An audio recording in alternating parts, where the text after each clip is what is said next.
Dari segi investasi di sampai September kita mencapai 75% atau 1.434 dan menghasilkan tenaga kerja 1,95 juta orang. Dan dari segi hilirisasi Januari September sudah 30% dari realisasi sepanjang tahun atau 431,4 triliun, dan ini dibandingkan tahun lalu tumbuh 58,1%.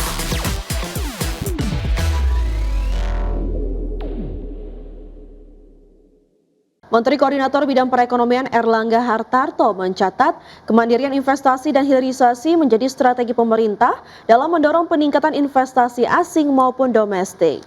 Ya, Menko Erlangga menilai hilirisasi kini menjadi penopang sumber daya alam bernilai tambah lebih tinggi. Oleh sebab itu, dalam mendorong investasi strategis, pemerintah aktif mencari dan memfasilitasi investasi untuk mendukung proyek-proyek di sektor prioritas. Menko Erlangga mengungkapkan laju investasi dari Januari hingga September 2025 telah mencapai 1.434,3 triliun rupiah. Tercatat sebesar 75,3% dari target investasi tahun 2025 dengan penyerapan tenaga kerja sebanyak 1,95 juta orang. Sementara investasi sektor hilirisasi tercatat Januari hingga September 2025 mencapai 431,4 triliun rupiah, tumbuh sebesar 58,1% secara year on year. Dari segi investasi di sampai September kita mencapai 75% atau 1.434 dan menghasilkan tenaga kerja 1,95 juta orang. Dan dari segi hilirisasi Januari September sudah 30% dari realisasi sepanjang tahun atau 431,4 triliun, dan ini dibandingkan tahun lalu tumbuh 58,1% secara year on year. Untuk Special Economic Zone atau KEK ini tumbuh sampai pertengahan tahun ini 294,4 triliun atau tumbuh juga, dan jumlah pelaku usahanya 442 usaha dan jumlah tenaga kerjanya 187.000.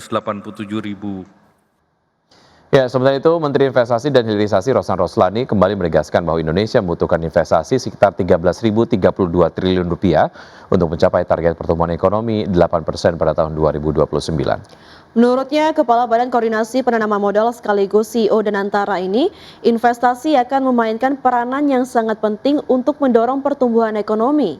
Pasalnya, investasi dapat menghasilkan multiplier effect seperti pembukaan lapangan kerja dan nilai tambah penerimaan negara.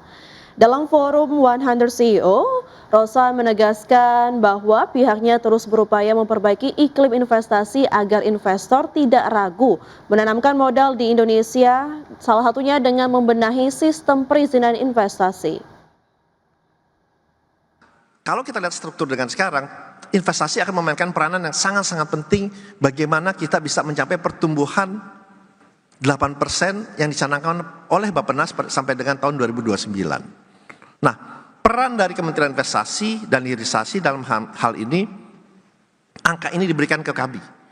Angka untuk bagaimana investasi ini bisa berkontribusi dalam pertumbuhan 8%. Sedangkan kalau kita lihat, dalam 5 tahun ke depan, pertumbuhan investasi yang diharapkan kurang lebih adalah 13.032 triliun rupiah atau kurang lebih 869 miliar US dollar. Dengan average pertumbuhan kurang lebih itu 15,7%. Dibandingkan dengan 10 tahun terakhir itu total investasinya adalah 9,1 triliun lebih. Nah, ini adalah angka yang diberikan kepada kami dalam rangka kita bisa mencapai pertumbuhan 8%. Pemirsa, Indonesia telah mencapai swasembada pangan di tahun ini. Ya, stok beras nasional sendiri tercatat telah mencapai lebih dari 4 juta ton dan Menteri Pertanian Andi Amran Sulaiman menegaskan ketercukupan pasokan beras tak terlepas dari penyaluran pupuk bersubsidi yang disediakan oleh pemerintah. Mentan Amran Sulaiman mengungkapkan demi ketersediaan pasokan pupuk bersubsidi, upaya revitalisasi atau menghidupkan kembali pabrik-pabrik pupuk milik negara terus dilakukan sesuai dengan instruksi Presiden. Langkah strategis ini dilakukan untuk meningkatkan industri produksi, menekan biaya distribusi, serta menjamin ketersediaan pupuk dengan harga yang lebih terjangkau bagi petani di seluruh Indonesia. Selain itu, Menteri Amran juga mengungkapkan bahwa harga pupuk subsidi resmi diturunkan sebesar 20%, termasuk seluruh jenis pupuk bersubsidi yaitu pupuk urea dan pupuk NPK. Upaya penurunan harga pupuk ini untuk meningkatkan pertanian di dalam negeri dan dapat mewujudkan swasembada pangan. Sementara itu, untuk memperkuat ketersediaan pupuk dalam negeri, PT Pupuk Indonesia Persero telah menyiapkan stok pupuk bersubsidi sebanyak 1,2 juta ton untuk menghadapi musim tanam periode Oktober 2025 hingga Maret 2026. Regulasi Perpres Impres untuk mempermudah petani kita. Kemudian juga bantuan anggaran. Harga pupuk turun 20%. Volume ditambah 2 kali lipat.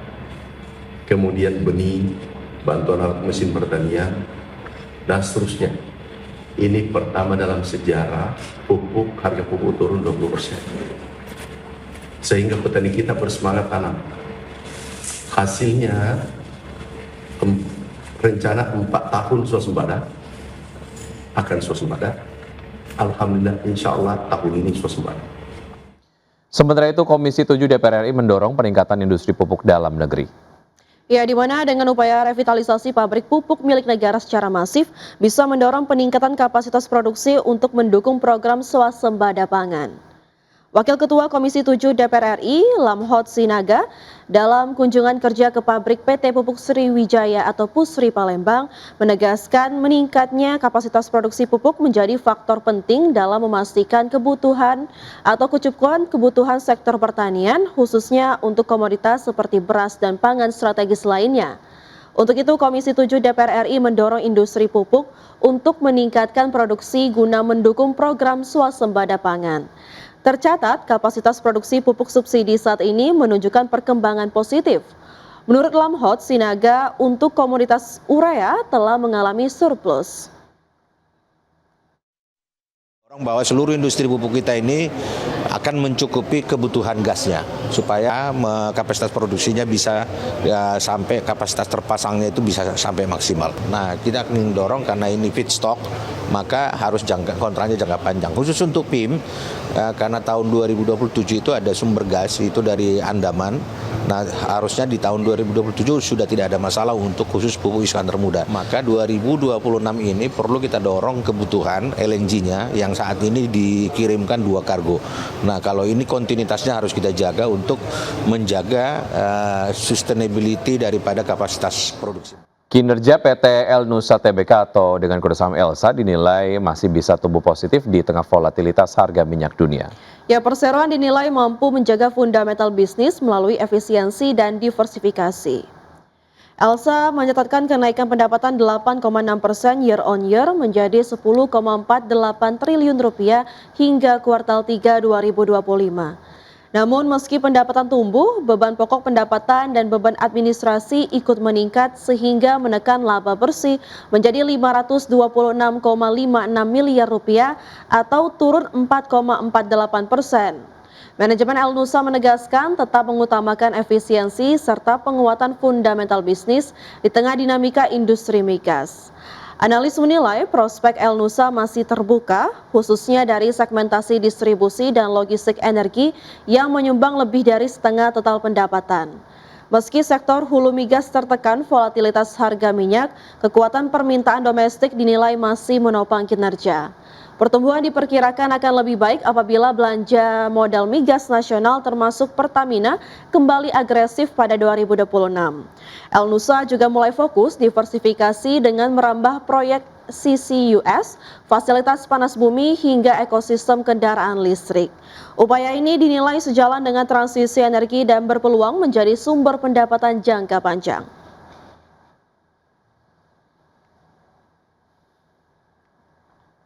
Pemirsa, PT Rumah Sakit PT Bunda Medik Tbk telah merealisasikan belanja modal senilai 102 miliar rupiah di sepanjang periode Januari hingga September 2025. Salah satu realisasi dari penyerapan belanja modal tersebut adalah memboyong teknologi kesehatan berbasis robotik ke Rumah Sakit Perseroan. Adapun Perseroan memang tengah berupaya untuk memaksimalkan teknologi dalam praktik kesehatan di rumah sakit. Terkait belanja modal, manajemen mengungkapkan telah mengalokasikan 200 miliar rupiah untuk membiayai kegiatan operasional sepanjang tahun ini. Namun manajemen memprediksi di sepanjang tahun 2025 realisasi belanja modal hanya akan berada di kisaran 150 miliar rupiah. Sementara itu dari sisi kinerja keuangan hingga September 2025 perseroan membukukan pendapatan senilai 1,15 triliun rupiah, laba bersih senilai 12,24 miliar rupiah.